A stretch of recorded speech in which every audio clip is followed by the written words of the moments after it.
నమస్తే, welcome to Andhraprabha TV. నేను సౌజన్య. Laila movie ప్రమోషన్కి సంబంధించినటువంటి ఆ వేదిక మీద చిరంజీవి గారు కొన్ని కామెంట్స్ చేశారు జనసేన పార్టీని ఉద్దేశించి. సో మరి ఈ అంశాన్ని ఏ విధంగా తీసుకోవాలి ఏంటి, ఈ అంశానికి సంబంధించి వారి విశ్లేషణని, వారి అభిప్రాయాన్ని మనతో పంచుకోవడానికి ఈరోజు మనతో పాటు ఉన్నారు సీనియర్ జర్నలిస్ట్ కిరణ్ గారు ఉన్నారు. వారితో మాట్లాడదాం. నమస్తే కిరణ్ గారు. నమస్తే సౌజన్య గారు. చిరంజీవి గారు ఎప్పుడు కూడా సినిమాకి సంబంధించినటువంటి కార్యక్రమానికి వస్తే దానికి సంబంధించి మాట్లాడతారు. ఎప్పుడు కూడా రాజకీయాలు అందులో మింగిల్చారు, అంటే కలపరు. కానీ లైలా మూవీ స్టేజ్ పైన ఆయన జై జనసేన అనేటువంటి మాట అనడం జరిగింది. అలాగే ప్రజారాజ్యం పార్టీ రూపాంతరం చెంది జనసేన పార్టీగా ఉద్భవించింది, అలా మీ ముందు ఉంది అనేటువంటి కొన్ని కామెంట్స్ చేశారు. దీన్ని ఏ విధంగా అర్థం చేసుకోవాలి? పాజిటివ్గా అర్థం చేసుకోవాలి. పాజిటివ్గా అంటే కొంచెం వివరణ ఇస్తారా? అంటే జనసేన పార్టీ వాస్తవానికి పిఆర్పి పెట్టినప్పుడు ఏవైతే సిద్ధాంతాల ప్రాతిపదికగా పెట్టారో అవే సిద్ధాంతాల ప్రాతిపదికగానే జనసేన పార్టీ కూడా ఏర్పడింది అనేది దానికి అర్థంగా మనం చూడాలి. సో గతంలో 2009లో పార్టీ పెట్టినప్పుడు పార్టీ సిద్ధాంతాలు ఏంటి? 2 వర్గాలు మాత్రమే ప్రతినిధులుగా 2 పార్టీలు నడుస్తున్నాయి. అలా కాకుండా ఈసారి ఒక 3వ ప్రత్యామ్నాయం రావాల్సిన అవసరం ఉంది అన్న ఉద్దేశంతో ఆయన పార్టీ పెట్టాడు. పైగా ఓపెన్గా మాట్లాడుకుంటే 2 అగ్రవర్ణాలు, కమ్మ సామాజిక వర్గం 4% ఓట్లున్న కమ్మ సామాజిక వర్గానికి తెలుగుదేశం పార్టీలో 70 నుండి 80 సీట్లను కేటాయిస్తున్నారు. అదే సమయంలో కాంగ్రెస్ పార్టీ 7-8% ఉన్న రెడ్ల సామాజిక వర్గం వాళ్ళు కాంగ్రెస్ పార్టీలో ఒక 80 నుంచి 100 సీట్లు కేటాయిస్తున్నారు వాళ్ళకి. మరి 2 అగ్ర కులాలే ఈ ఫలాలు పొందుతూ ఉన్నాయి. మరి బడుగు బలహీన వర్గాల పరిస్థితి ఏమిటి అనుకున్నప్పుడు నేను పార్టీ పెడుతున్నాను, ప్రజారాజ్యం పార్టీ. ఇది బడుగు బలహీన వర్గాల కోసం, సో వాళ్ళ గొంతుకుగా ఉంటుంది పార్టీ, సో మార్పు తీసుకొస్తాము అన్న ఉద్దేశంతో పార్టీ పెట్టారు. సో గతంలో ఎవ్వడు ఇవ్వని విధంగా 50% ఉన్న బీసీలకు 100 సీట్లు కేటాయించిన మొట్టమొదటి పార్టీ పిఆర్పి అని చెప్పాలి. సో అవే సిద్ధాంతాలు. మార్పు కావాలి, డబ్బులు కాదు, డబ్బు లేని రాజకీయం చేయాలి, మార్పు కావాలి, సామాన్యుడు కూడా ఇవాళ ఒక ఎమ్మెల్యే అవ్వాలి. ఈ కాంక్షతో పెట్టిన పిఆర్పిని ఆ తర్వాత కాలంలో విలీనం చేయాల్సి వచ్చింది. రకరకాల రీజన్స్. కొంతమంది వృద్ధ జంబూకాలు చిరంజీవి గారి చుట్టూ చేరి వాళ్ళందరూ కూడా చిరంజీవి గారి బుర్రని పాడు చేసి వాళ్ళ స్వార్థం కోసం చిరంజీవి గారిని పార్టీ విలీనమయ్యేలా చేయగలిగారు. అయితే అవే సిద్ధాంతాలతోటి ఇవాళ జనసేన పార్టీ ఆవిర్భవించింది అని చెప్పాలి. అందుకే జనసేన పార్టీ పిఆర్పి రూపాంతరం చెందిన పార్టీ అని బహుశా చిరంజీవి గారు అనుంటారు. సో ఇవాళ జనసేన పార్టీ పెట్టిన తర్వాత జనసేన పార్టీ అద్భుతమైన విజయాలు సాధించింది. 21కి 27 సాధించి 100% స్ట్రైక్ రేట్ తోటి ఇవాళ దేశ యవనిక మీద తన సత్తా చాటింది. ఆనాడు చిరంజీవి గారు ఏదైతే ఉద్దేశాలతో, ఏదైతే లక్ష్యంతో మొదలుపెట్టారో అవే లక్ష్యాల కోసం ఇవాళ జనసేన పార్టీ పనిచేస్తుంది. కాబట్టే ఆ పార్టీ పిఆర్పి కాస్త రూపాంతరం చెంది జనసేనగా మారింది అని ఆయన కామెంట్ చేశారని నేను అనుకుంటున్నాను. సో అంటే మీరన్నమాట ఓకే, యాక్సెప్టెడ్.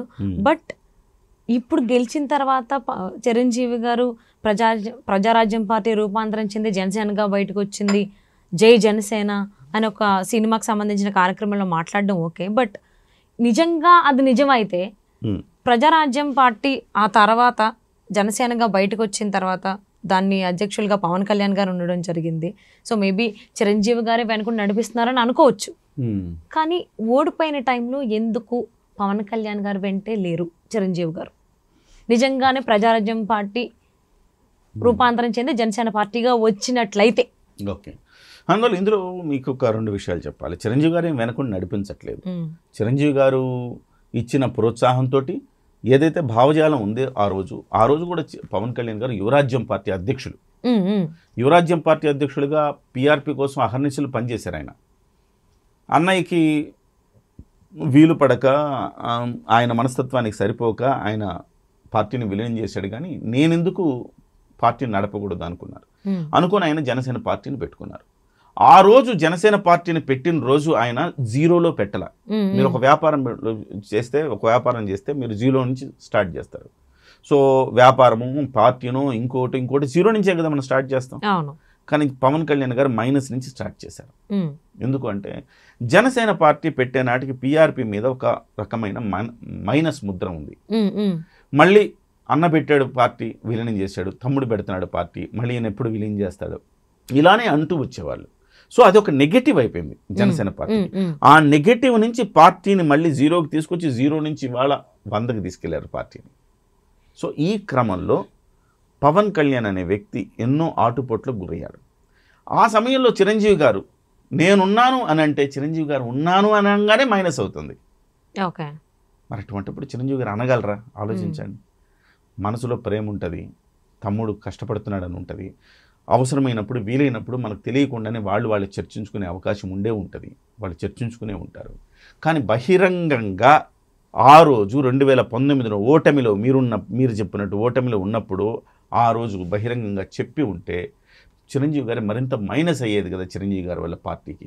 ఇది ఆయన ఆలోచించింది.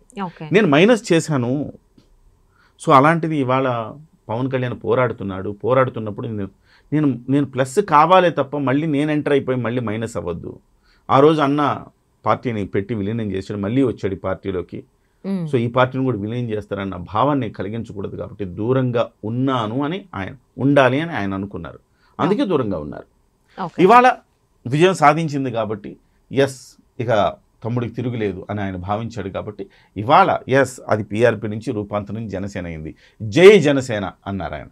సో అంటే ఇన్ని సంవత్సరాలు మాట్లాడకపోవడానికి గల కారణం ఇది అంటారు. అంతే. పైగా ఇప్పుడు మనం ఎందుకు చిరంజీవి గారు విజయంలో సొంతం చేసుకున్నారని కూడా మనం ఎందుకు అనుకోవాలి? ఎందుకంటే చిరంజీవి గారు లేకపోతే పవన్ కళ్యాణ్ గారు ఎక్కడున్నారు?